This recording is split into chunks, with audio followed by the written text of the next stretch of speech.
In order that all sentient beings may attain Buddhahood, from my heart I take refuge in the three jewels. In order that all sentient beings may attain Buddhahood, from my heart I take refuge in the three jewels.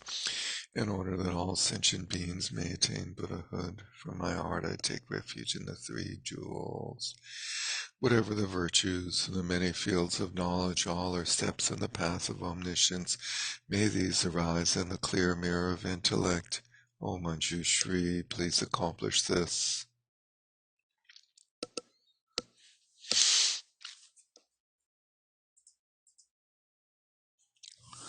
Good evening, welcome. Great to see everyone.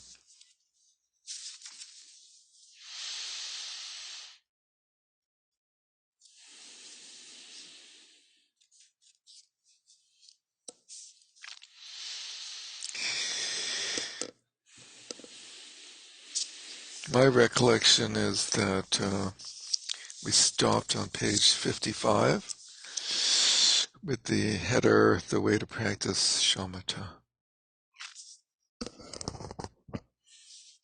Sound good?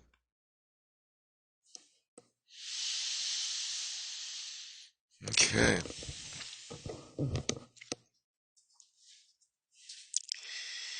We've all presumably read presentations by Trungpa Rinpoche and other teachers on shamatha.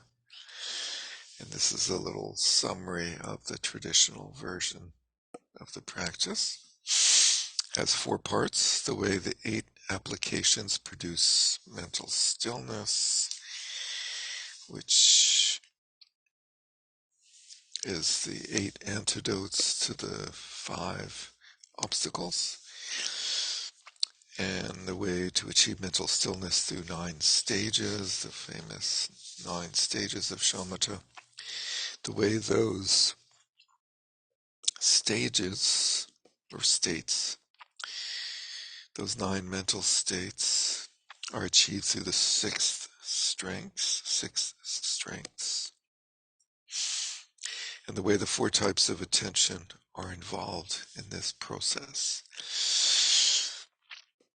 So we have the 8 obstacles that overcome, the 8 antidotes that overcome the 5 obstacles, through which one traverses through the 9 stages, driven by the 6 powers, and one goes through the experience of 4 different levels of attentiveness during that process for the culmination of shamatha practice. On page 56, quoting from the earliest source, which is by Maitreya, one of the 5 dharmas of Maitreya, the differentiation, the middle, and extremes, focusing on that diligence.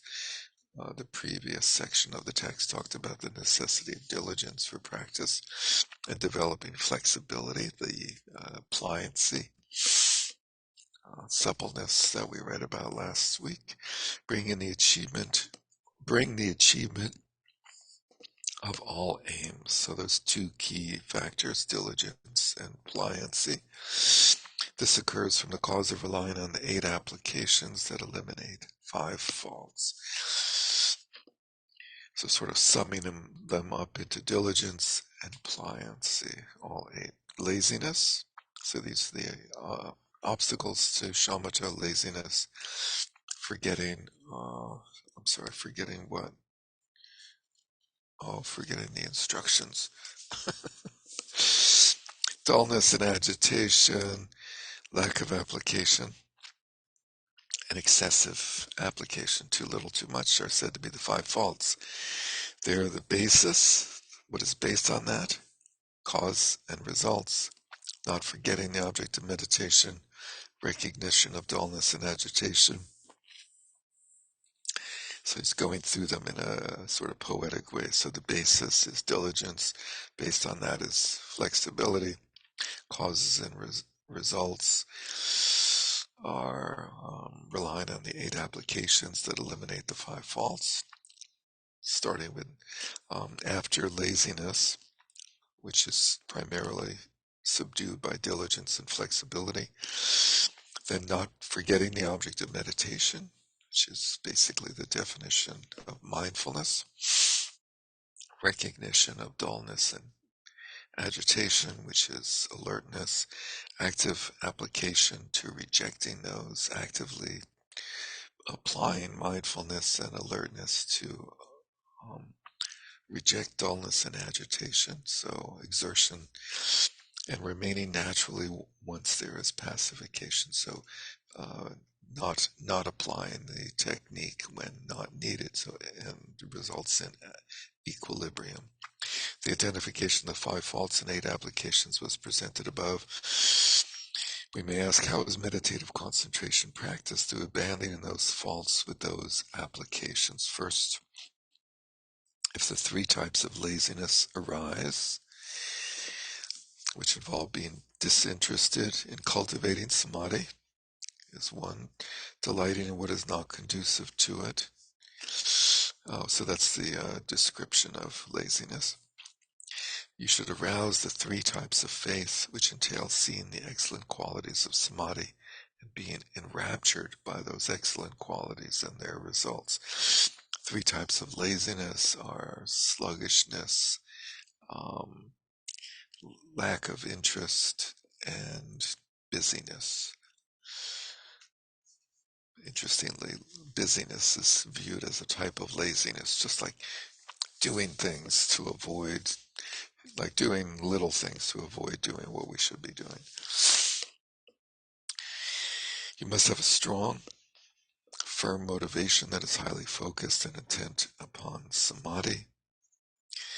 So these are the 4 ways of overcoming the first obstacle, which is laziness. 3 types of faith. Sorry, going back to the first one. So 3 types of faith is the first antidote.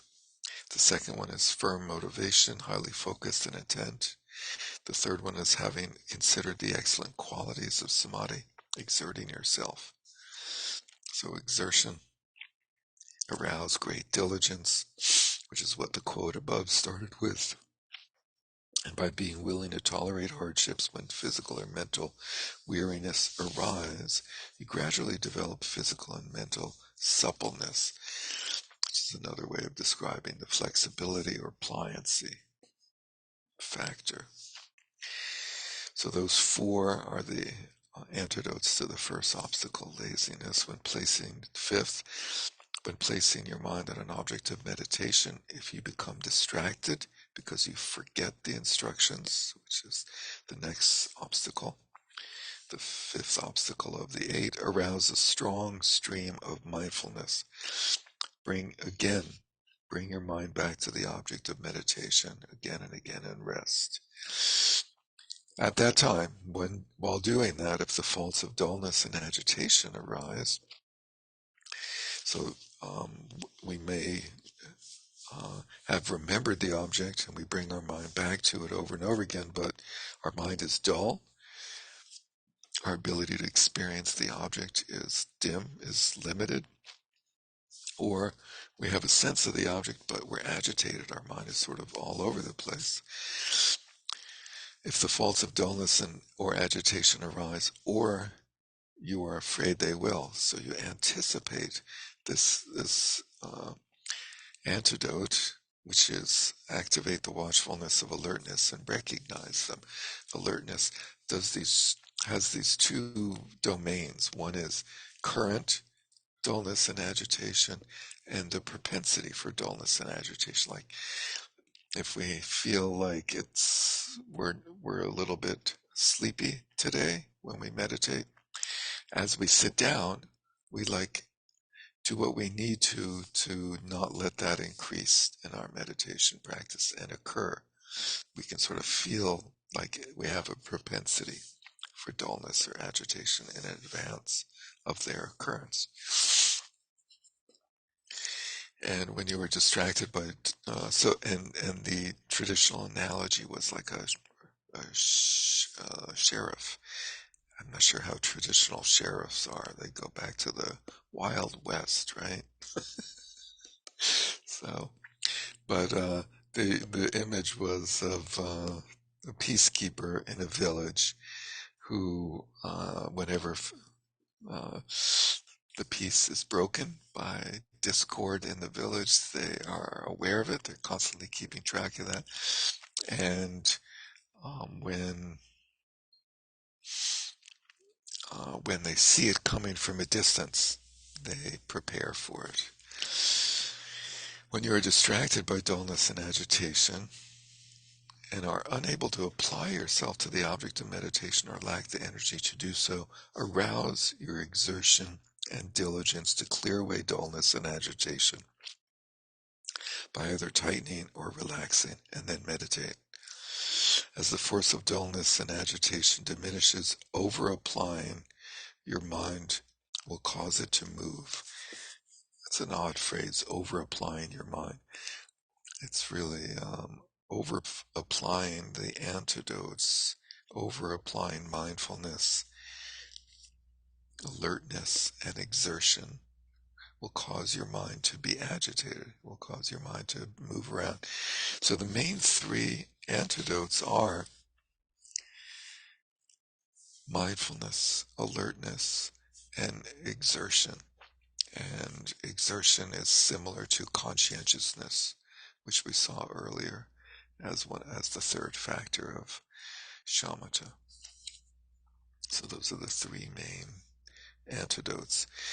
When that occurs, when the mind moves, remain in the equanimity of not applying your mind to anything. Be skillful in nurturing and sustaining that samadhi. This way of practicing shamatha is well known in most treatises on the stages of meditation, the esoteric instructions. Second, the way to achieve mental stillness through the 9 stages, the ornament of the Mahayana Sutra says, after you've directed your mind to the object of meditation, do not be distracted from the continuity of that. That begins its description of the 9 mental states of resting. And this is fairly standard and clear presentation. So let's see, I'm going to ask Mary Beth to read this for me. The 9 stages.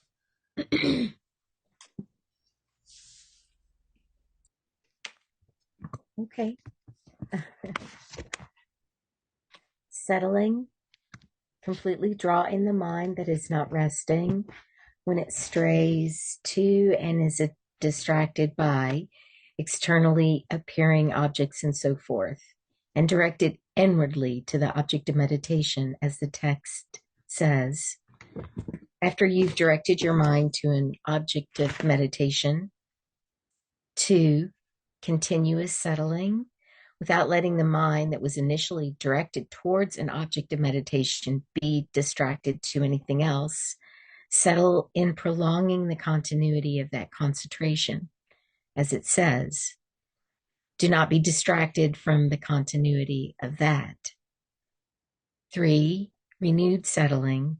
If you are distracted by forgetfulness, recognize that, and again, apply your mind to its object of meditation. The text continues. Recognize distraction immediately and renew your focus on that object once again. 4, increased settling. Repeatedly withdraw your mind from broader diversions. As you refine your concentration, you settle more and more fluidly. It continues. More and more the wise draw their mind inward. 5, taming. By contemplating the excellent qualities of samadhi and dedicating yourself to achieving those, your mind is tamed. It continues. Then, seeing the virtues in this, your mind is tamed within samadhi. 6, pacification. Contemplating the disadvantages of distractions, any dislike of samadhi is pacified. The text continues. Because you see the faults of distraction, disinclination towards samadhi is pacified. 7, full pacification. When faults in samadhi arise, such as attachment, unhappiness, sluggishness, or drowsiness. Pacify them with the appropriate methods. It continues. When attachment, unhappiness, and so forth arise, pacify them accordingly. 8. One pointedness. By actively applying yourself to samadhi, you familiarize yourself with it so that later it arises continuously and without effort. The same text says, then those committed to their vows achieve a natural flow in their mind with active application. 9. Equipoise. After familiarizing yourself with the eighth mental state, your mind settles effortlessly, spontaneously, and naturally. You attain mastery. It concludes. Familiarity with that yields a lack of application.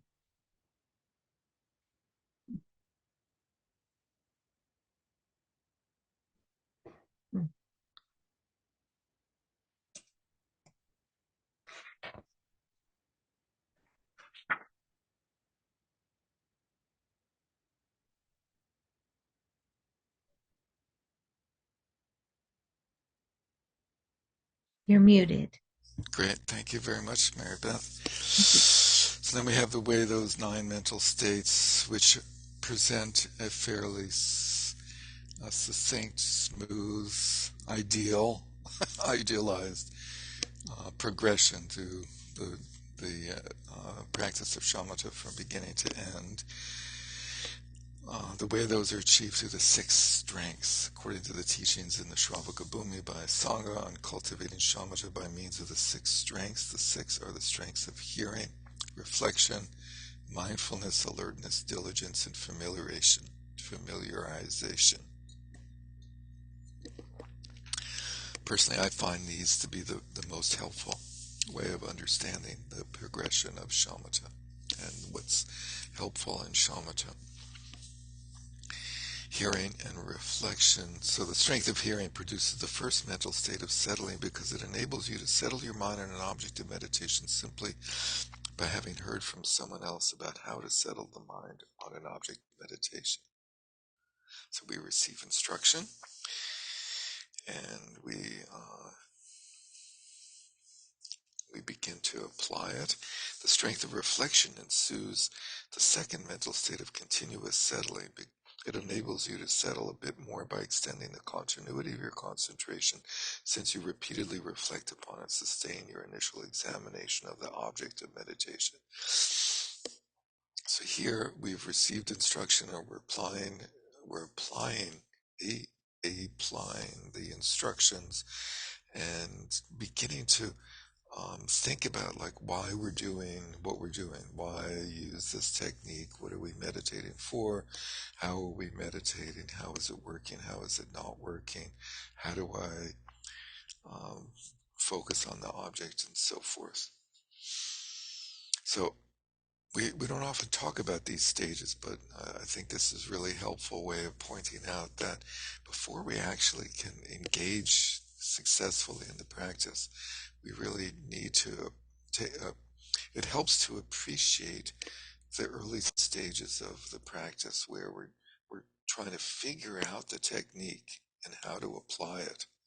What is the technique?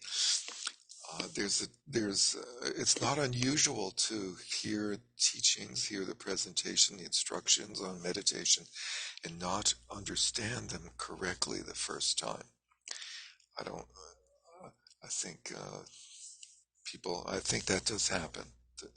People here and there, like one in a million, maybe, or maybe all of us.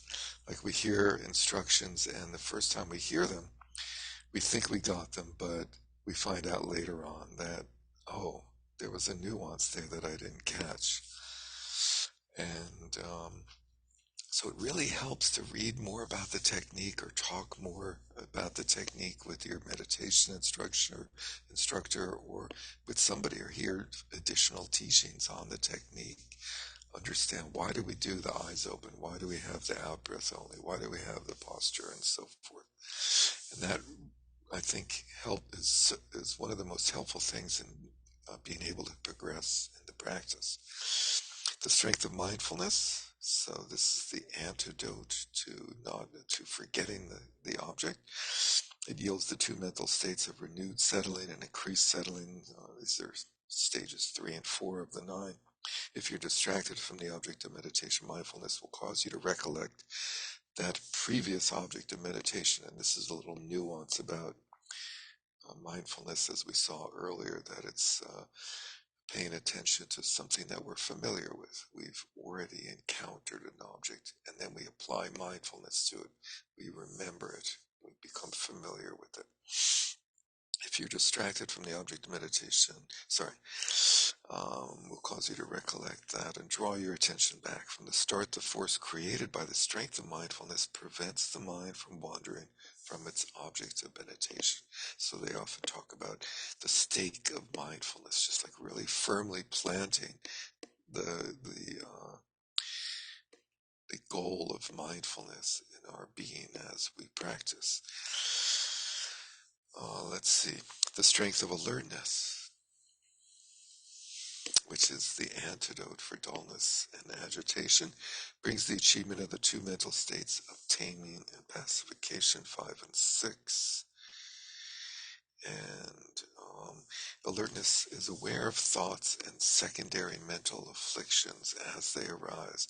So, set, secondary mental afflictions is a list in the list of mental factors that does not include the primary kleshas of aggression, attachment, envy, pride, and doubt, but it includes lesser afflictions, which presumably when we're meditating, those are the type of afflictions that arise, as opposed to the very overt and overblown version of emotions in the form of kleshas.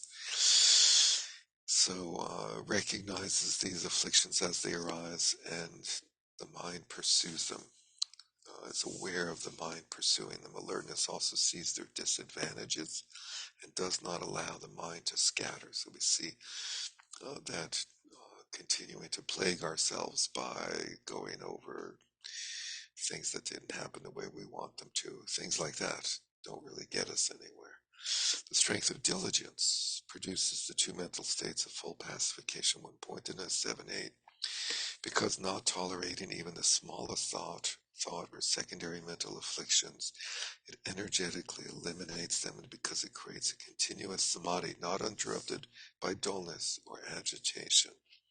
The strength of familiarization results in the mental state of equipoise, the sixth power, because the strength of familiarization with and habituation to all of the above causes your mind to settle in a samadhi naturally and effortlessly.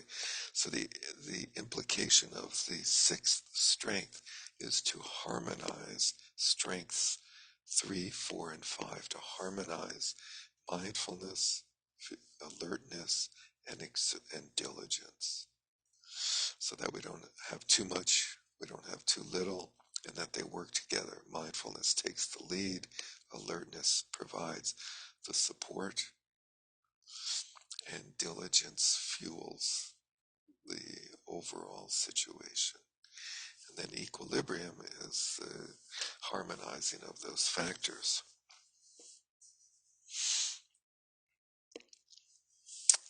Let's see. Mary Beth, would you read the 4 types of attention that are involved in this process, please?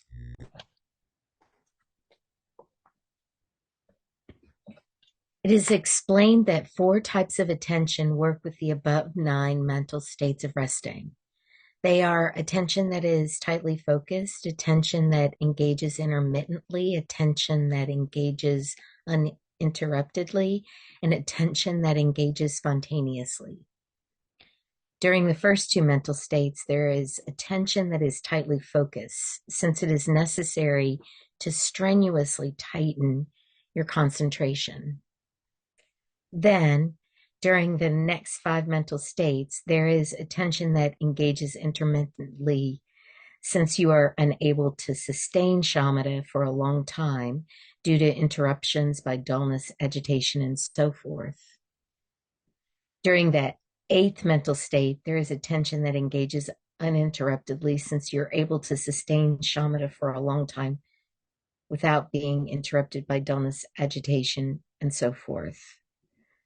During the ninth mental state, there's attention that engages spontaneously because samadhi flows naturally without the need for intense, continuous effort. The Shravaka Bhumi explains, be aware that the nine mental states of resting involve four types of attention: attention that is tightly focused, attention that engages intermittently, attention that engages uninterruptedly, and attention that engages spontaneously. Settling and correct settling involves the attention that is tightly focused. Resetting, increased settling, taming, pacification, and thorough pacification involve the attention that engages intermittently. Creating a single continuum involves the attention that engages uninterruptedly. Engagement in samadhi involves the attention that engages effortlessly. Thank you, Mary Beth. So here's some of the names for the nine mental states of resting are different from the ones used above. However, their essence is the same. We may wonder, since the first two mental states have attention that engages intermittently, and the middle five need attention that's tightly focused, why are the processes described as they are above? And he's addressing this concern that the one description seems to imply that attention goes from like a state of struggling to apply attention at the beginning to ultimately effortless effort or mental attention. And the other one seems to imply that uh, attention is easier at the beginning and then gets more difficult in the middle. And he's saying, even though that is the case, it is taught that the term attention that is tightly focused is used for the first two, since they are predominantly when the mind is not inclined towards samadhi. The term attention that engages intermittently is used for the middle five because they're there when the mind is mostly inclined towards samadhi. So attention that is tightly focused, that phrase really means attention that is forcefully applied. In order to achieve the first two stages of the nine stages, we need to forcefully apply our attention. Now, we may not all have this idea of forceful. The word forceful is perhaps not something that we would think of, but there's an effortful quality at the beginning that one needs to um, apply in order to make progress in the practice. And attention barely succeeds in the early stages. And so it's said to be tightly focused only in the sense of it being tightly applied. And, um, and then attention engaging intermittently means that we're succeeding here and there. Where in the earlier phase of attention tightly focused, we're not really succeeding. But then gradually we start to succeed in applying our attention, our mindfulness on the object here and there. We have experiences of connecting genuinely with the object of focus, i.e., the breath, generally, or the posture. And gradually that experience of connecting with the object in a steady, continuous way increases until finally becomes like a continuous experience. However, we're still applying effort to that attentiveness, and then finally it becomes effortless. When the mind becomes trained to do that, the mind becomes familiarized with it, habituated to doing that, and all we have to do is sit down and assume the posture and bring to mind the aspiration, and enter into the practice, and our attention becomes firmly focused on the object. When undertaking such samadhi, if you practice settling too often with a mixture of negative distractions, it will be difficult for you to achieve anything, even though you may practice for thousands of years. It is explained that the opposite of that is true. You will produce samadhi before very long if you rely on the aforementioned collection of causes and, without being interrupted by negative distractions, arouse continuous diligence. And the meaning of this is said to be that at the beginning we should meditate in short sessions. I think we've all heard this as a common instruction in the Mahamudra tradition. So something like 24 minutes is sort of a traditional or common number of minutes in the tradition, trying to stay present and not go in for an hour to the point where our mind becomes mush for the last 20 minutes or so or whatever, and then we end meditation with a memory of meditation being mush like huskies and wet snow. But instead, that we keep the sessions shorter initially until we have significant stability in the practice, and so we can have successful sessions and end with a positive feeling towards the practice and the next session. Now, this is not the tradition of Trungpa Rinpoche. Trungpa Rinpoche encouraged us to practice for long periods of time, and was fine if we had mush or no mush, didn't matter in the beginning phases of meditation. And that was because he was doing a very different type of meditation practice at the beginning. The way he presented meditation, he was having us process internal baggage, process our internal what this text calls secondary mental afflictions, by letting us experience them, going through the 6 realms, experiencing being carried about by our thoughts and emotions and habitual patterns, so that we get very familiar with them and we wear off the karmic momentum a little bit of those experiences. And so ideally, that's how we begin the practice, where we go to like nintuns or datuns, and there's long sessions, and we do struggle through it, and then we encounter Mahamudra at some point, and we say, oh, okay, now that I know how to practice, I'm going to do short sessions and build momentum in a correct type of practice, which is a very interesting distinction. The Lamp for the Path of Awakening by Atisha. And I had a problem with my charger. My charger was not properly connected, and my computer is about to run out of steam if I don't put the charger in at the same time. So I am going to put the charger in and take out the headset, and hopefully that will work okay. I have an old computer. I have to get a new one.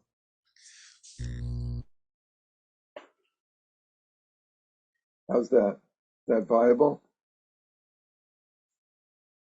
Good. Cool.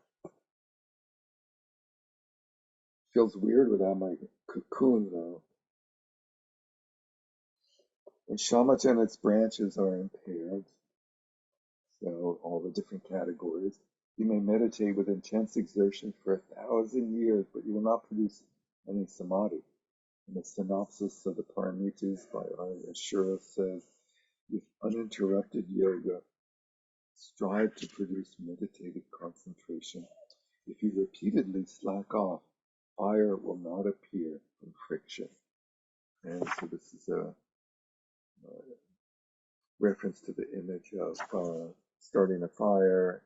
Shamatha is like starting a fire. Like you got to get some warmth going on, some friction, some intensity build up, some energy build up by really applying yourself.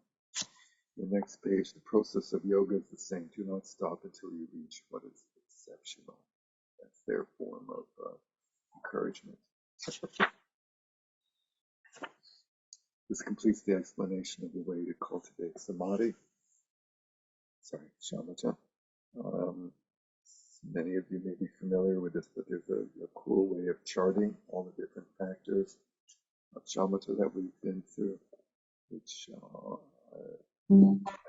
Derek, yes, sir. I can't hear you as clearly as about a minute ago.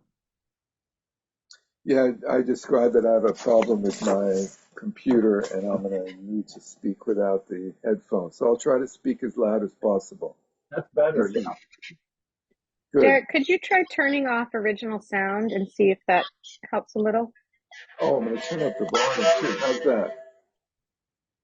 No? Where is the original sound? I was looking for it the other It day. should be, I'm on my phone, so I can't see on computer, but it should be on the upper left-hand corner of your screen. Oh, I have a note there that says original sound for musicians off. That sounds good now to me. You had it off? Yeah, it says off. Yeah, leave it off. Okay, leave it off. That should be good. Okay, But it that's does sound a little better now. okay, good. I'll try to rouse my energy and speak loudly for a change. And show you this cool chart. So here we have the obstacles, laziness, forgetting the instructions, so different terminology, elation, agitation, laxity, dullness, not applying the antidotes, and over-application of the antidotes. The 8 antidotes, faith, aspiration, effort, suppleness, pliancy. Next one, so that overcomes laziness, those 4. And then mindfulness, remembering to apply the instructions, overcomes forgetting them. Awareness or introspection, in this text called alertness, overcomes agitation and dullness or elation, laxity. Applying the antidotes is the antidote to not applying them. And then resting in equanimity is the antidote to over-application of the antidotes. The 6 powers, learning and contemplating, overcome these, the first obstacle and support the first 4 antidotes. Mindfulness tracks with mindfulness. Awareness or alertness, this Tibetan term sheshan, is what overcomes agitation and laxity. And there's coarse and subtle agitation and laxity.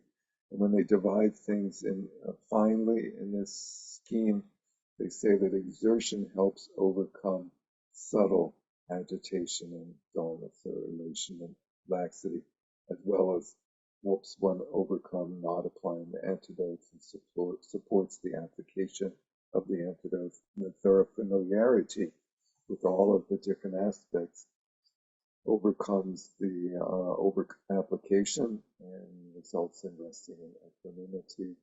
There's the 9 stages.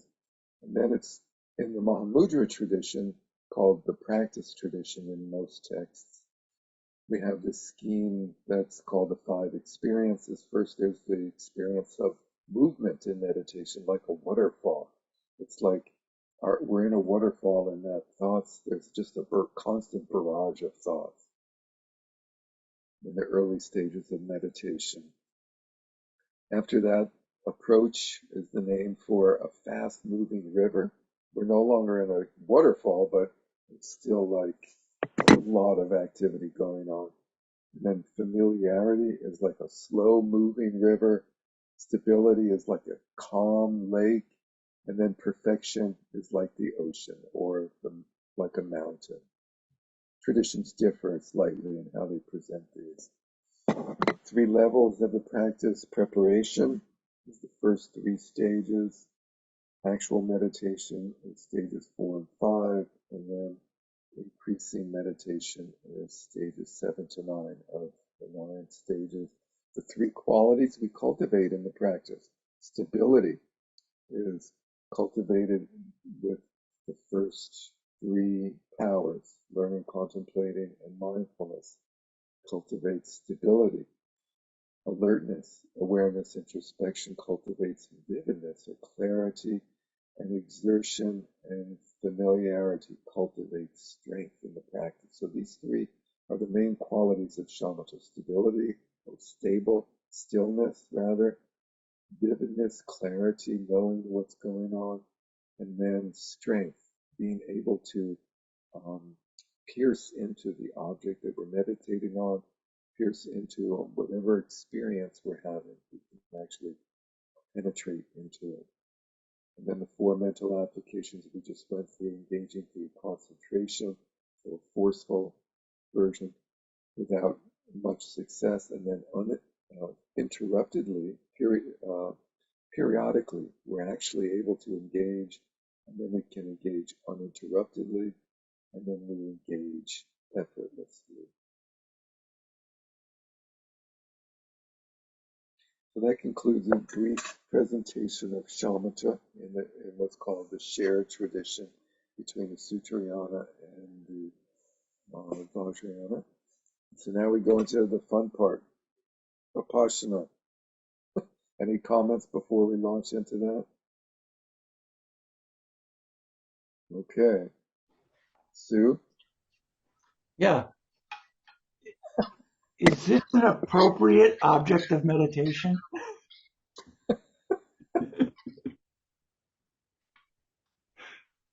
Derek, I have a question. Okay.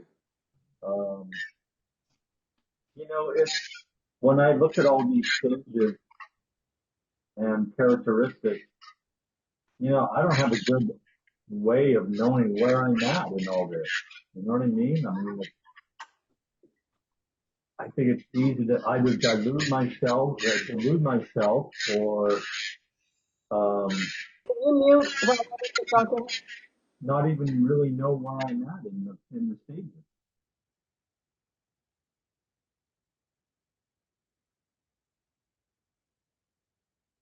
Were you able to hear that? You're muted, Derek.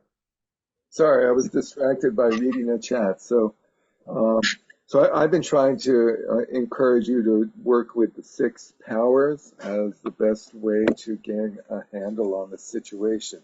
And so focus on mindfulness. Am I forgetting the object? Am I actually able to remember the breath as I'm meditating? To what extent do I remember the breath? Do I come back and experience the breath? How much do I experience the breath in meditation practice? And our version is a little bit complicated because we focus on the out breath and not the in breath. So on the in breath, you have to shift to the environment in your room and the posture. The posture, Rinpoche says at one point, is the universal reference point. So to what extent are you able to actually pay attention to the object of meditation as mindfulness? And then to what extent do you have dullness? Dullness is where your attention gets dim and it's not strong and clear. It lacks those 3 qualities of stability, clarity, and strength. In particular, stability and clarity. That's dullness. And then when you're experiencing agitation, we all know that's ranges from discursive mental activity to physical agitation, where we're uncomfortable, we're fidgeting around, right? We have itches, we're constantly shifting our position, we're blinking a lot, things like that. So those are pretty clear, I think, and easy to determine. And then the third one is energy. What is our energy level like in the practice? Are we sinking into a sand trap? Are we, we do talk about relaxation. We start with relaxation, but then we have to rouse our energy, rouse our life force. And without that, we're not going to be able to experience mindfulness and alertness. Mindfulness of being, those 2 things. Mindfulness is being on the object, and alertness is, am I on the object in a vague way or like a scattered, interrupted way, or am I actually able to connect to the object genuinely? So I see it, those 3 factors being the main 3 factors, and it being like exertion is the foundation for the other 2. And exertion actually fuels the alertness, and the alertness supports the mindfulness. So it's sort of that hierarchy. And then the sixth power is just harmonizing those three, coordinating those three together. So really just those three factors, if you can focus on those three factors, you can understand them as stability. How stable is my meditation? How clear is it? Vividness, clarity. To what extent am I really aware of what's going on in my meditation practice?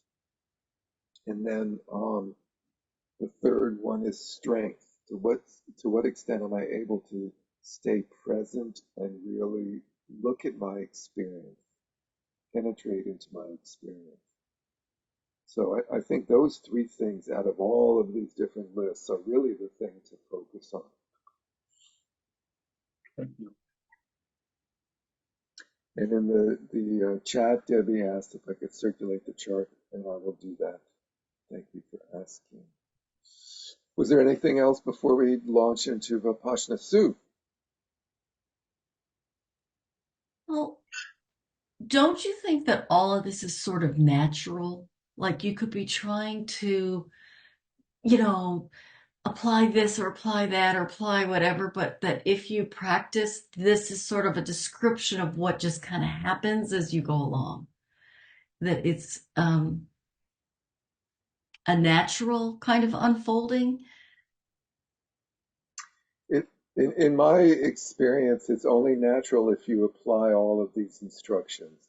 The more natural thing is for one to fall into dullness and agitation, honestly, and to not understand the meditation instructions correctly, and to not understand why the eyes are open, the subtlety in the physical posture. I found that the influence or the impact of the physical posture took me many, many years to really appreciate the subtlety of the energy that the correct physical posture creates. Mm-hmm. I think that is profound and is not, I didn't find that to be natural. I found that I learned to look into it by going through these courses over and over and over again and reading these texts and really beginning to appreciate the importance of it. Plus, there's a guy that writes these wonderful books on posture called Will Johnson. What is it? The Power of Balance, Balance of Meditation. A number of books by Will Johnson. I'm quite good about that. And this whole issue of like, what am I focusing on during the in-breath? And then Vipassana, I think, is even more subtle. That I found required really reading lots of texts and trying to really figure out what was going on, because I think the instruction of panoramic awareness can easily lead towards hanging out in a state of dullness for a very long period of time. And I think that's what the quote that we went through was about, was that if you don't practice properly, you could do it for 1,000 years and not get anywhere. So I personally, I don't know about other people, but when you understand and apply all the factors, then it's a totally natural development. Yeah, I mean, like if you just keep coming back to the instructions and trying to practice them. Yeah. So, but okay, thank you. But the key is coming back to the instructions and rereading them, because like me, the first time or the first 20 times I read them, I didn't get them right. Cynthia. I was just curious in the way you described it, where you said that essentially the life force which you were equating with exertion, I think, is that right? Kind of underlies and is really the first, and yet that is not the way it is taught. I mean, if you think about the overall way in which meditation is taught, everybody talks about mindfulness. We have, nobody's talking about an exertion revolution. They're all talking about a mindfulness, mainstream thing. And so I'm just curious. I I kind of agree in a sense that it's sort of the catch-22 of the whole thing is that if you can't keep mindfulness, if then all the rest of it isn't going to happen. So that underlying, I didn't say the first. I didn't say that's the first thing. I said that becomes the foundation. right, but isn't foundation in a sense, No, I'm sorry to have I don't expressed mean it in a necessarily confused chronologically. way. It isn't something that is typically presented all that much in the basic. Well, it's the third antidote for laziness, diligence. So it is there right from the start. And in my experience, the only way to genuinely deal with, alertness is said to recognize dullness and agitation, but it doesn't actually uh, eliminate it. The recognition helps eliminate the coarse level of dullness and agitation, as the chart shows. But in order to eliminate the dull undercurrent of thoughts that's going on all the time, of agitation, of that subtle agitation in the mind, you really need exertion. And so I apologize for implying that exertion comes first, but I think exertion makes the mindfulness and the alertness actually come to fruition. Right. Yeah. I wasn't in any way critiquing what you said. I thought it was very good. It just struck me then that it's funny that given the significance and importance of that factor, it's interesting that um, it isn't the thing that Why most. is that? Why do you think that is? Why do I think that is? Well, uh, do we think it might turn people away? The idea of exertion is no. No, no.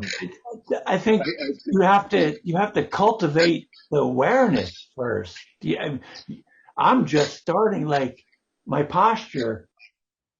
I recognize that's an indication of dullness. And how long have I been doing this? And it's all starting to come together. The words are coming together with the meditation, but in the beginning, I wouldn't have. You could say it 100 times, and I wouldn't have gotten it.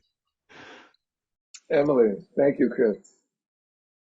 Isn't there also an idea that with us Westerners, we have exertion in overdrive, and so we need to chill out for a while before we can get there? Totally, totally. I firmly believe that that Westerners are overachievers, and we approach meditation like a project, and that we have to get over the sort of doing that is involved in our view of meditation, and sort of work through that phase, and then we can generate exertion again. So do you think that it was presented differently in other cultures previously? Oh, you can read the text. They do very much so, like in China and Japan and Korea, and in Tibet. They were like, practice, exert yourself, like these huge, like what we saw in Moonbeams, this book. Remember we were questioning Elizabeth about this at one point, like, why is the language so forceful? Do you remember that session where the language is like, exert yourself, like rouse yourself and do it? And it was, she acknowledged that it seems like Tibetans are very spaced out and relaxed, and they need to be incited, and that Westerners, it's pretty much the opposite, and that probably Indians are similar to Tibetans in that way. Great. Well, thank you. I Yeah, appreciate thank you for all of these comments. what you were laid out was perfect. I just was trying to put it in this larger context and understand how it's instructed. Thank you. Thanks. Okay, so let's dive into Vipassana.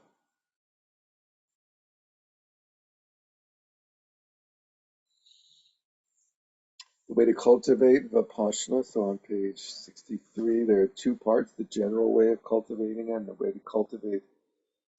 to generate the view for Vipassana. The general way is, broadly speaking, there are three types of Vipassana: mundane Vipassana, a lesser type of supramundane Vipassana, and Mahayana Vipassana, which is which the author doesn't say, but the implication is clearly that Mahayana Vipassana is a greater type of super mundane Vipassana. So mundane and super mundane refers to practices that will take you beyond the world or not. So a mundane practice gets you a better situation within the three realms of desire, form, and formlessness, whereas super mundane practices are ways to take the exit off the highway of samsara. And there's the lesser type of that and the greater type, which is the Mahayana. The first is Vipassana that focuses on the aspects of calmness and coarseness. So I mentioned this earlier. Let's see.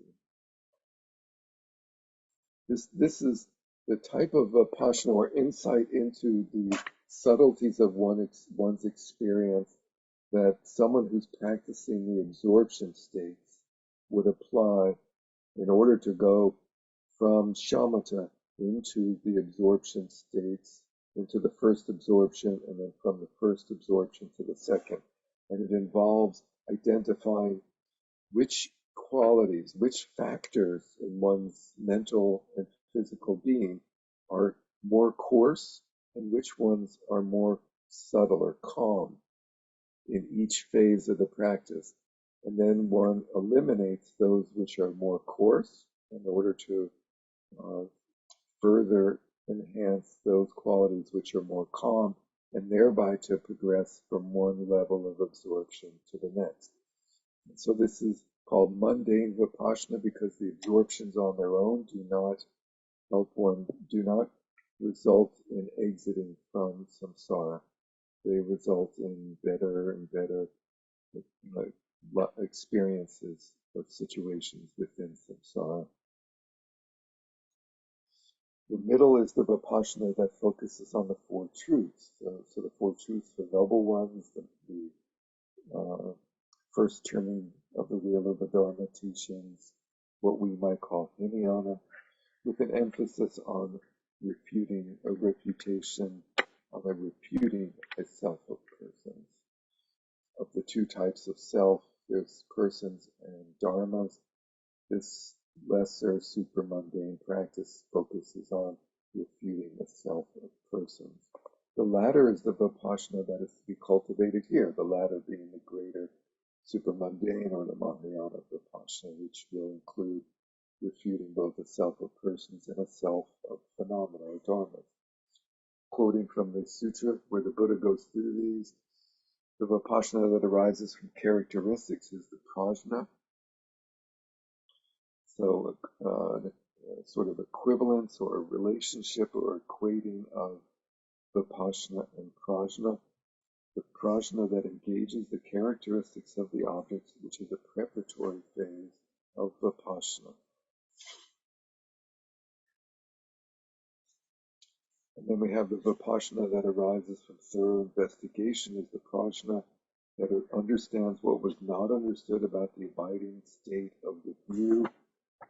And the Vipassana that arises from discernment is the prajna that is capable of liberation and is directed towards Dharma topics that were well understood. In other words, Dharma topics which one has heard, i.e. read or listened to, contemplated, reflected upon outside of meditation, and then within meditation, one then brings them into the object of one's Vipassana during meditation. So topics that were well understood. So the author is quoting a scheme that's somewhat different from the scheme that was first presented. And we're going to see a lot of different schemes for Vipassana in this chapter, and it's going to get somewhat confusing. But at the end of the day, we'll come up with one sort of system for Vipassana that it seems that all the presentations in the tradition settle upon realistically in practice. And one may ask at that point, why did they present all these other different versions And I think the response is that they help one understand the final version better, because the final version sort of includes and incorporates aspects of all the other versions within it. Let's see if that makes sense. The latter, the third one, is cultivated once we have discovered the view of the definitive meaning. So this whole issue of cultivating the view, understanding the definitive meaning, the ultimate truth of the nature of reality outside of meditation practice, and then bringing that into meditation practice. And the idea that the cultivation of the view and the meditation go hand in hand. One doesn't just cultivate view, one doesn't just meditate, but one needs to do both. Again, unraveling the intent and Asangas, which is by the Buddha, and Asanga's Compendium of the Dharma describe 4 types of vipassana. So the author is going to go through all these different types of vipassana. The vipassana that differentiates phenomena is the vipassana that focuses on quantitative phenomena by means of the objects of meditation for purifying behavior and the others. So this, let's see, that is the objects of meditation for expertise and for purifying mental afflictions. So if you remember the 4 objects, those are objects of meditation number 2, 3, and 4. And if you remember when we went through them, the first one presented different ways of going through the remaining 3. Bless you. So this is really the 3 different types of objects that one may take up in meditation practice, which basically are meditation subjects for transforming our state of being, such as loving kindness, compassion, sympathetic joy, and equanimity, things like that, basically. So initially, vipassana that differentiates phenomena is the prajna. This first one that focuses on quantitative phenomena. So quantitative phenomena are the way that the variety of relative phenomena manifest. Quantitative phenomena is a term that refers to the relative realm of existence. And this translator has a unique way of translating these 2 terms that are she's translated as quantitative and qualitative. And more common translations of these are the quantitative is usually translated as the variety or the extent of phenomena, the variety of the range of phenomena. And the qualitative is usually translated as the nature of phenomena. In other words, the empty nature of phenomena, the absence of the 2 types of self in phenomena. Here we have quantitative, the range or limit or extent of relative phenomena, and qualitative, in what way do they exist? Do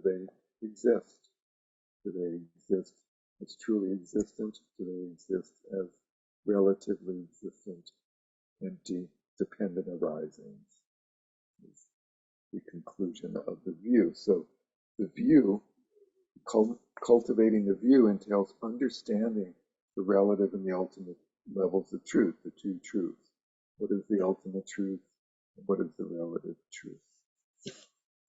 Secondly, the vipassana that differentiates thoroughly, so again differentiating, but a more thorough level, is the vipassana that focuses on qualitative phenomena. So the first phase of vipassana is understanding dependent arising, dependent origination. How do relative phenomena manifest? They manifest as dependent arisings. They're not independent. There's no independent phenomena. All phenomena are interdependent. They're made of parts, but impermanent, and so forth.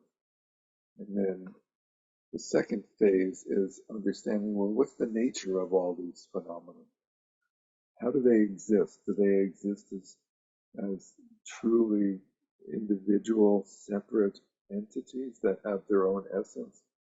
Or do they exist in a relative sense only as being empty of essence? The third one is the Vipassana that discerns completely. So not differentiates, but discerning is the prajna that differentiates, once again, coarse, qualitative, and quantitative objects by means of apprehending characteristics conceptually. So this is doing analyzing. Let's see, what's the word? Discerning, differentiating both the nature and the extent of phenomena, the qualitative and quantitative aspects of phenomena conceptually by means of apprehending characteristics. The concept operates by distinguishing characteristics, color, shape, sound, size, up, down, past, present, and future. All of those are characteristics. And conceptuality operates by labeling these, by labeling fluid appearances as if they have these characteristics. So the third type of Vipassana is understanding that the process of conceptuality. Mary Beth. Derek, once before we before we left the Shambhala Center, we did you gave a teaching on meditation, and we were in that room, and you led us through a guided meditation where we were supposed to identify like our mind, where it was, color, shape, things like that. That you guided us through, is that this number 3? Is that kind of what we were doing? It could be considered an aspect of that the mind is a phenomena, and to the extent we think of the mind as a discrete, separate phenomena, it's a quantitative analysis, and to the extent that we think it exists as by having an excuse me, by virtue of its own essence, it becomes a qualitative analysis also. And when we look at the self of persons and analyze the self of persons, in the traditional version of this begins with the body, where the Buddha in the Four Foundations of Mindfulness Sutra begins with the body and goes through all the different body parts, the postures of the body, the contents of the body, the elements in the body, the breath, and so forth. And then he progresses through feelings and then mind. And in the Mahamudra tradition, we skip the body and the feelings and we go directly to mind. And so I was focusing on that. I was following that tradition and focusing in on the mind, because ultimately we believe that the continuity of a person resides in our mind.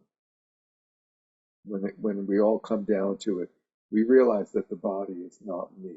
But we feel very much like my awareness is me. And so I did that contemplation, focusing on the awareness and seeing if we could identify the characteristics of that awareness that we felt made us able to identify the mind. How do we identify the mind? So that sort of thing would be an example of this. Fourthly, the Vipassana that analyzes completely is the prajna that correctly differentiates subtle, qualitative, and quantitative objects. So these are analyzing non-conceptual aspect of our experience. So I think I mentioned last week that there is conceptual ignorance and non-conceptual ignorance. Conceptual ignorance is the belief in a self that we cultivate throughout our lifetime. Conceptual ignorance is believing that we're a man or a woman, or maybe we're neither, or we're old or young, or short or tall, have a certain hair color, things like that. We accumulate all sorts of different attributes of ourselves conceptually as we go through our lifetime.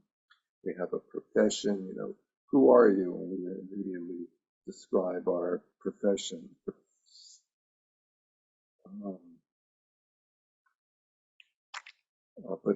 But the innate sense of self is a non-conceptual assumption. And so that's the subtle obstruction to omniscience. The subtle instruction to enlightenment is non-conceptual ignorance that is convinced that it is. And so that's worked with by the Vipassana that analyzes completely, correctly differentiating subtle, non-conceptual, qualitative, and quantitative objects. The next, Sue. So, are you saying the non-conceptual ignorance, it's not based on characteristics, it's just this believing, keeping on being, thinking you are? Not, It's a presumption that's not supported by the facts. yeah, but you just keep doing it. It's ingrained, it's programmed in us. The acquired or conceptual ignorance is much easier to work with because Yeah. we can conceptually we can conceptually argue against it. Mhm. So that doesn't make any sense that, I'm not a human, I'm not a gender, I'm not a Yeah. this or that. That's not what makes me me. And And I'm not my arm and my head, I'm not my emotions and so forth. But the other one is they're called innate, is the non-conceptual ignorance. So all beings, all sentient beings are born with innate ignorance. Babies, animals, they all instantly have that when they're born.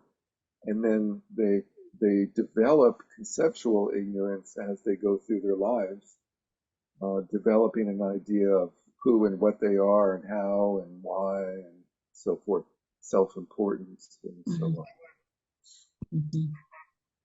Does So the thing that we, or the phenomena that we talk about as the seventh consciousness include both of those, or is it more oriented to?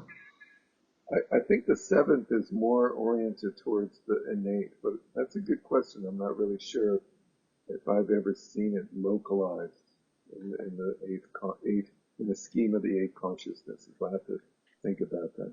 That's It good. seems like there should be some correlation, but I also have not seen that either. Thank you. It seems like that would be the innate, the non-conceptual. So then we have another scheme. The Shravaka Bhumi teaches the Vipassana of 6 categories.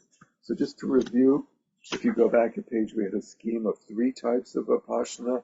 Then we have a scheme of 4 types of Vipassana. And by the way, the 4 types of Vipassana is what Trungpa Rinpoche goes through in it's now in the Profound Treasury, chapters 47. He goes through the 4 types of Vipassana, and he talks about if a pterodactyl landed in your lap, something like that is one of the examples, I believe. He gives a very interesting presentation of these 4 that doesn't really bear much resemblance on the surface to this presentation. And then there's the Vipassana of 6 categories, and Trungpa Rinpoche goes through that, I believe, in chapter 48, where he calls them the 6 discoveries. So he goes through those as well. The Shravaka Bhumi teaches those 6 categories, which it says contain all forms of Vipassana, are the investigation of 1, meaning, 2, entities, characteristics, 3, qualities, time, and reasonings. The point is that they are modes of inquiry for the Vipassana that arises from thorough investigation. So the Vipassana that arises from thorough investigation, if you go back to the page before, that's the second page, type of the three types of Vipassana, gives rise to these 6 modes of inquiry, or 6 objects of the mode of inquiry from that Vipassana. And so these seem more like a sort of fruitional level of Vipassana, like what Vipassana results in being able to understand what is meaning as opposed to words or sound. You know, how do we derive meaning from sounds? What is that? What is that process? What are things? What are entities? What is a thing? We have general things are conceptual ideas, groups, like a forest is a conceptual idea. And then there's a tree, it's said to be an individual thing. Characteristics are the whole way that phenomena are distinguishable by virtue of characteristics of color, shape, size, and so forth, so on and so forth. Qualities are usually said to be to what extent does a certain activity or phenomena support one's path towards enlightenment, or um, be an agent against one's progress on the path.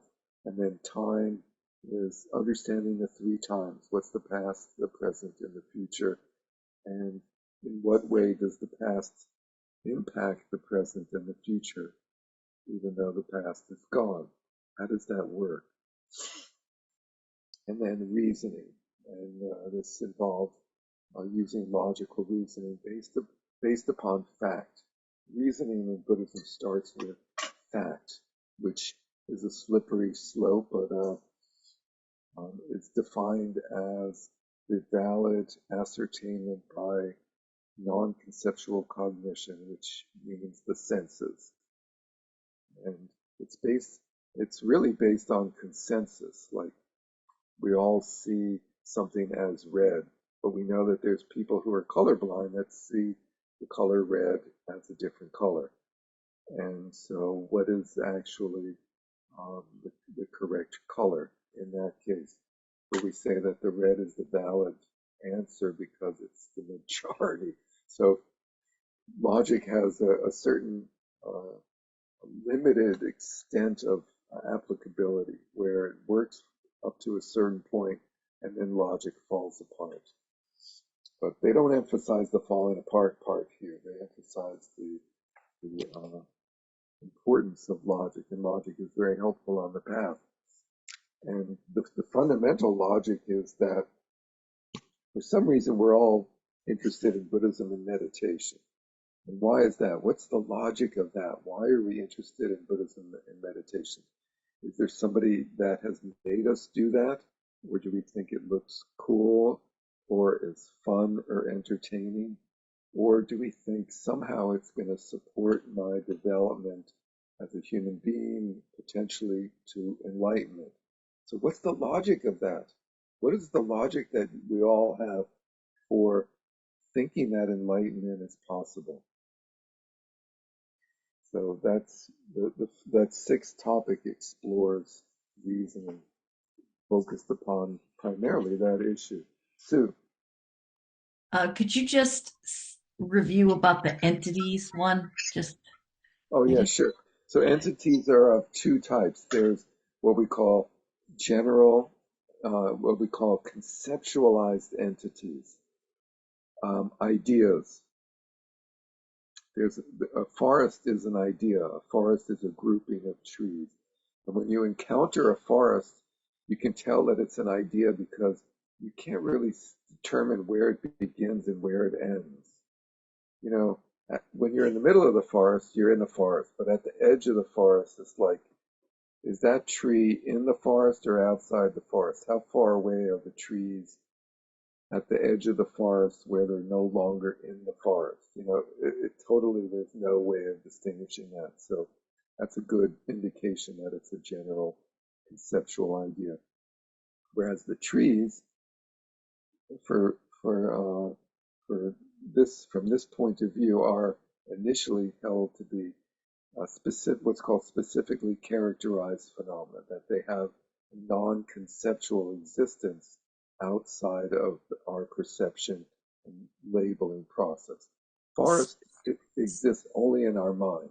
Trees exist. Specifically, say it again, specifically. Yeah, so there's this technical language of specifically characterized phenomena and generally characterized phenomena. Thank you.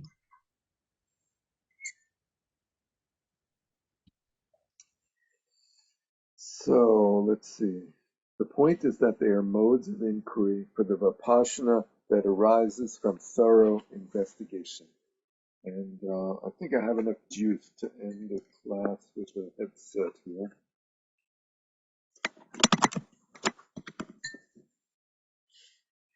Also, the limit for the Mahayana by Maitreya says using mental expressions, i.e. meaning, continuously investigate and examine without the expressions of attention, analyze with one taste.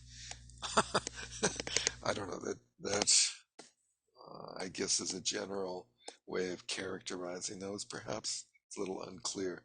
Vasubandhu's text called an explanation for the ornament of the Mahayana Sutras, the commentary on Maitreya's text, discusses 11 modes of Vipassana. So here's like another scheme for Vipassana in the traditional sources. And his text says the 4 verses, beginning with using mental expressions, the one quoted just above, he's going to continue upon that. So he's implying that the stanza from the ornament lists the first few of the 11. He says, beginning with using mental expressions, presents those 4 verses. We only saw the first of those 4. Present 11 types of attentiveness: that which involves conceptuality and analysis, that which is only analysis without conceptuality, which is like the 4th type of Vipassana on the page before, that analyzes correctly subtle phenomena.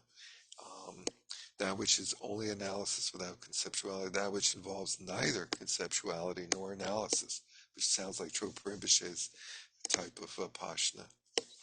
Steady, panoramic. And let's see, attentiveness to shamatha. So Vipassana that focuses on shamatha, attentiveness to Vipassana.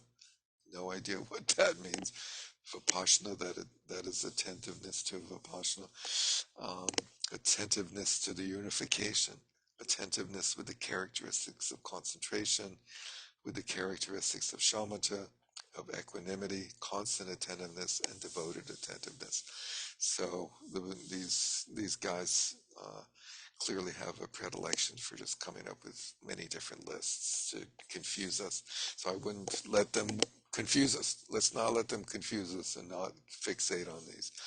However, if you're at all familiar with the teachings of Khenpo Tsogyam Gyaltso, he goes through these 11 categories of attentiveness in his commentary on the Ocean of Definitive Meaning by the Ninth Karmapa, who presents them as well.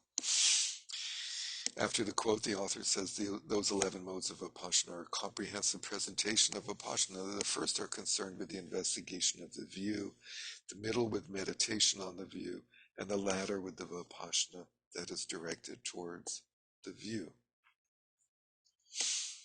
So the first are concerned with investigation of the view, cultivating the view. The view of what? The view of the true nature and extent of phenomena. Those 2 ways of looking at reality. Nature, what is the nature of phenomena? Their emptiness.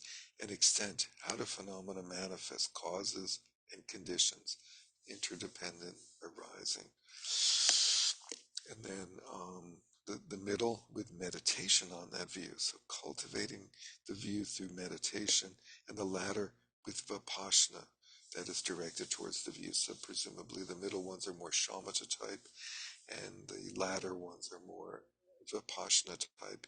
In this context, more analytical meditations. To summarize, the sutras and texts on the stages of meditation use the analogy of fire arising from the friction of two sticks to demonstrate the necessity of the prajna of discernment and analysis during the preparatory phase of Vipassana, and the analogy of the fire and the sticks burning up and disappearing in the end to show that there is no object of meditation for discernment because phenomena are empty of characteristics from their own side. We project characteristics onto them, so there are no objects.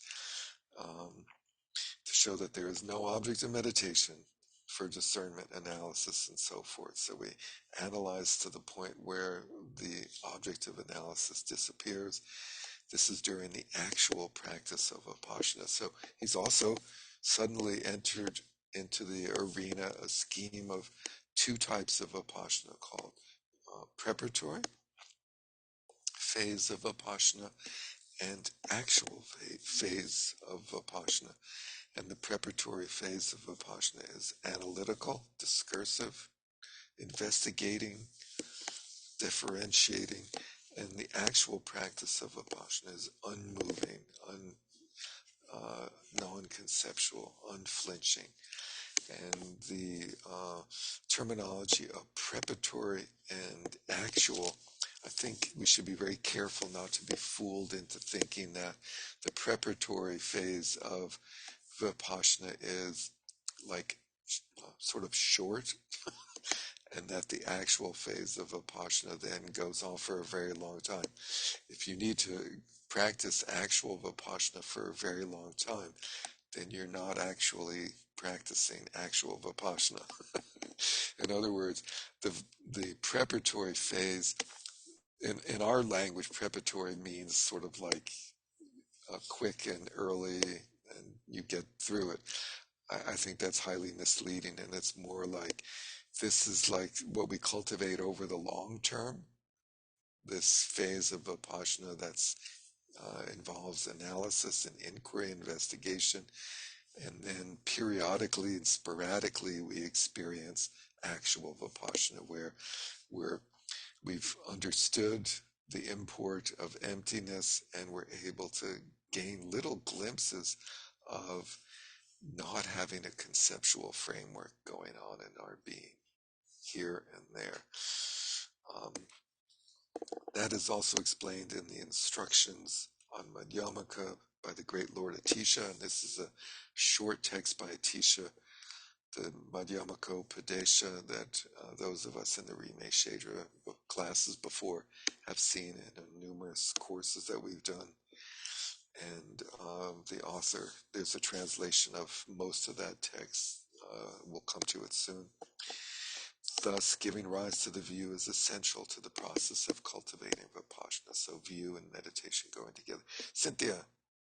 I just wondered, in these stages, how do they or do they not relate in any way to hearing, contemplating, and meditating, or the notion of, I mean, it seems like there's a quality of the preparatory phases as being kind of like hearing and contemplating, investigating and all of that, and then the final step of sort of letting go of that and just working with the experience. Is there any relationship at all, or are these totally different schemas? No, they are necessarily very relatable. They have to be, because prajna is cultivated by Vipassana through these three stages of hearing or studying, contemplating, reflecting, and then meditating upon informal meditation practice, meaning equipoise and post-meditative attainment, which is a technical term that for our intents and purposes is another part of the meditation practice, not the post-meditation practice. But this depends on the tradition. If you're in the Gelugpa tradition, you will spend a very long period of time with hearing and contemplating outside of formal meditation practice, investigating and analyzing and differentiating all of the qualitative and quantitative phenomena, the way things are and the way they manifest, the extent of and variety of appearances and the relative level of reality, and the nature of phenomena as empty and the ultimate level of reality. So one will do a lot of that outside of meditation and bring into meditation um, the essence of what one has concluded in one's study, which in the Gelugpa tradition, the whole scheme revolves around identifying the uh, understanding the meditation on emptiness to be a process of identifying the opposite of emptiness as the object, what's called the object of a negation. The opposite of emptiness is essence or self essence, self nature, and then negating self nature as being impossible. And then one would experience have the experience of not finding things to be existent in the way that one's innate and acquired ignorance thinks they are existent within the meditation practice. In the Kagyu Nyingma practicing traditions, there's a lesser emphasis on hearing and contemplating outside of meditation, but um, it's only lesser, and I think that in the West there's become an incorrect idea that one doesn't need to do extensive study, and that meditation is really the most important thing. Meditation is, but without extensive study, meditation does not become vipassana of the super mundane type, Mahayana world transcending vipassana. And so there needs to be some balance, and we see even within Trungpa Rinpoche's presentation. So we take his presentation as being sort of tailored for us, and while on the one hand he presents panoramic awareness, and he states that the practice tradition is not the scholarly tradition, does not focus on scholarly analysis, but instead focuses on the yogi methodology of prioritizing meditation. At the same time, Trungpa Rinpoche gives numerous Dharma talks on understanding ego, understanding the self, understanding the skandhas and ayatanas and dhatus and the six realms, and the portable stage set, and the emotions, and all of these things. And that's his version of hearing and contemplating outside of meditation. Is talking to us about what is ego and what is emptiness. Teachings on those outside of meditation, and then bringing into meditation the experience of not conceptualizing things one way or another. Portable stage set. Tara, Eric read a reading from Trungpa Rinpoche about that last week. It was in this book called The Path is the Goal. And I circulated some excerpts from that book that included, that did not have the portable stage set. It was a different section. But Eric read this one section where he describes how we begin in meditation practice, we begin to become aware of our ego as that show that we bring along with us wherever we go. We put on our personal show of whoever we are. Yeah, so I'll send you that. I'll send out the portable stage set because it's really wonderful, and you haven't seen that. So I'll send that out subsequently. But he then presents panoramic awareness, which is very much like this actual practice of Vipassana, but he doesn't really clarify very strongly that that's a very advanced stage of Vipassana. He does in the two excerpts that I presented from The Path is the Goal. He says in both of them, he describes awareness and the expansion of awareness into panoramic awareness. And then he concludes by saying, this is just the very beginning part of Vipassana practice, right? And so um, here, actual Vipassana is not the beginning. Actual Vipassana is like the conclusion. So we have to then think about, is his panoramic awareness the same as actual Vipassana, or is it maybe different? And maybe it's both. Maybe sometimes it's the part of the preparatory phase, and maybe here and there it's part of the actual Vipassana. In my opinion, there are places where he talks about Vipassana, the panoramic awareness, as leading to an understanding that there's no agent, there's no reference point. There's this one place he talks about radiation without a radiator. And we're able to see that with the setup of panoramic awareness. So in that case, it sounds very much like the actual Vipassana. So it's a fascinating project of trying to compare the two approaches and understand what he was doing.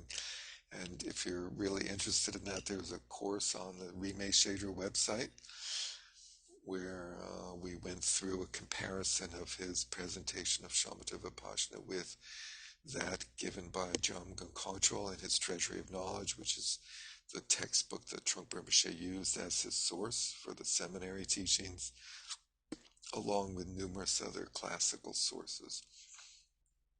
And I've compiled those classical sources, and this document that this is taken from is that, and I'll share that.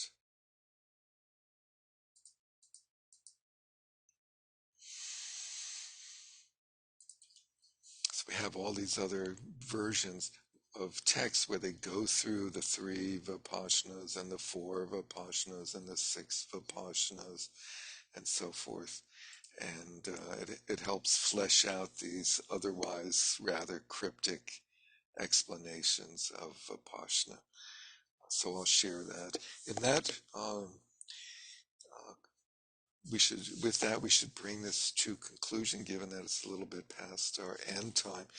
And it's a perfect segue into the discussion of the fact that, let's see, we're on, tonight is class 8, is it?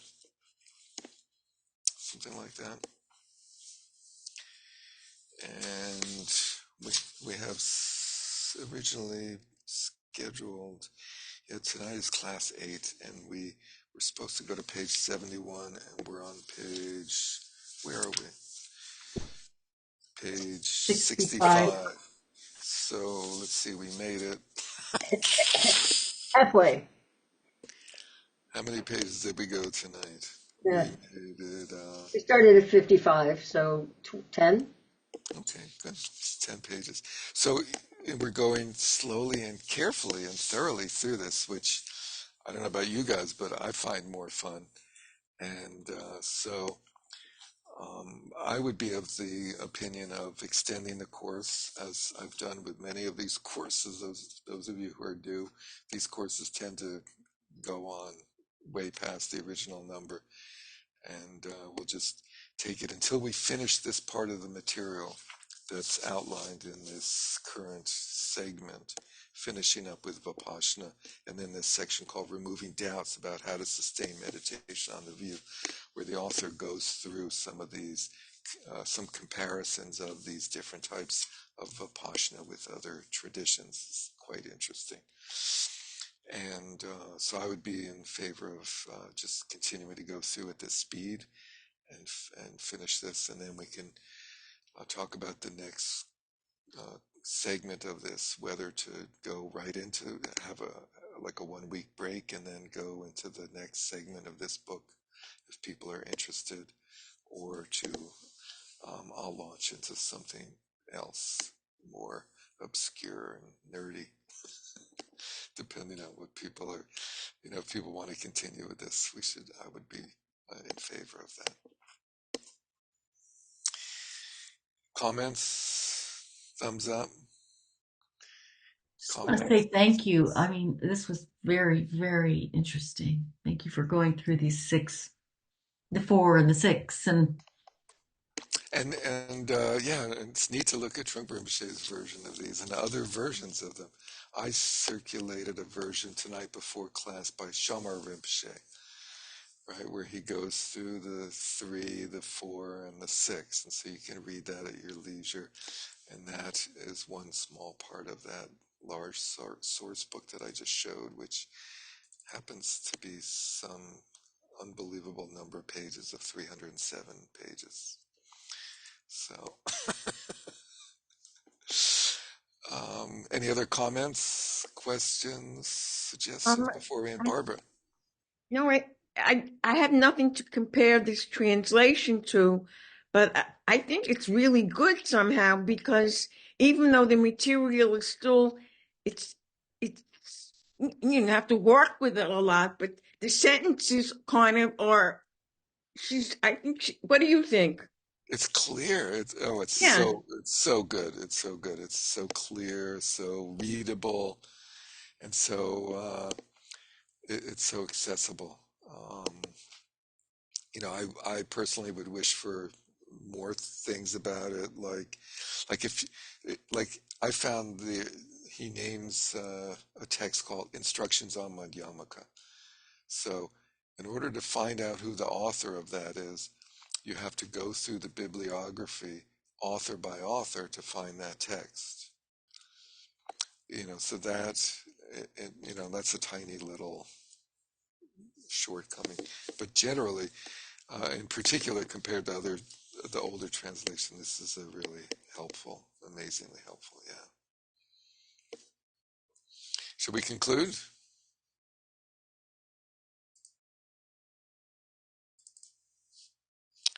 Oops.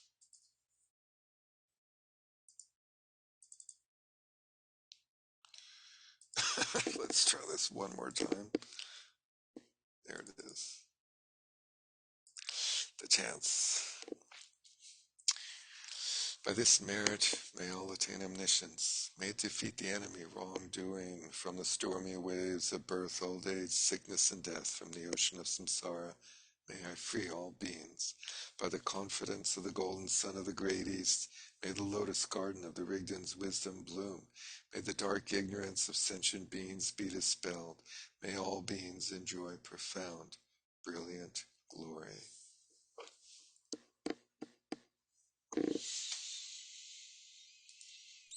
Thank you. Thank Great to you. see you Thank you, all. Mary. Take care. bye bye. See you soon. Thank you. Thank you. Bye.